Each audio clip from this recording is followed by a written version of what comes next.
They'd prepared for a flood, but no one expected this.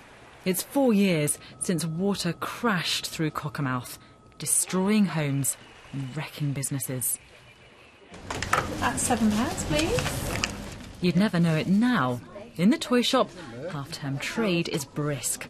But John T remembers clearly the moment he thought he'd lost everything. When we opened the door, it was just devastation. The water's far more powerful than you realise, and it had just knocked everything over. Everything was covered in a layer of mud. He wasn't alone. Got to bear in mind, you're going at your own risk. Understood? Starting over took time. It was 1.5 years before Viv could trade again in her listed building.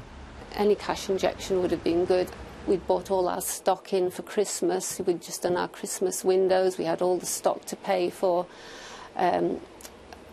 artists that had lost the work. You know, we had so many bills to cover. And in the refitted bookshop, they told us it's all about working together. At the time, the whole town was just so devastated that we couldn't see that anybody would want to come back again for a long, long time. But actually, we were ready to have people back, you know, sooner rather than later, really. It was just so good that people did come and see us. A lot's changed here since 2009, not least the town's new flood defence system. Now, it cost well over £4 million, but much of that money was raised by the people who live and work here in the town. Still, they worry about the future.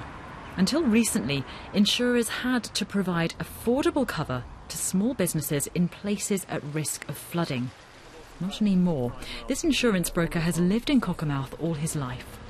The market is starting to harden tremendously. Many businesses here in Cockermouth are left with only the holding insurer that has had the risk for many years to talk to. And some businesses have decided not to maintain flood cover because it's too expensive.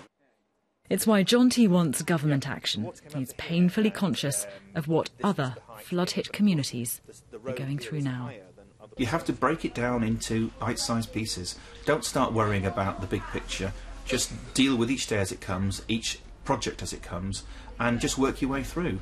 But don't think you can do it all on your own. You know, you need friends and colleagues to talk to, because there will be days when you just think this is all too much. But stick with it, you will get through in the end.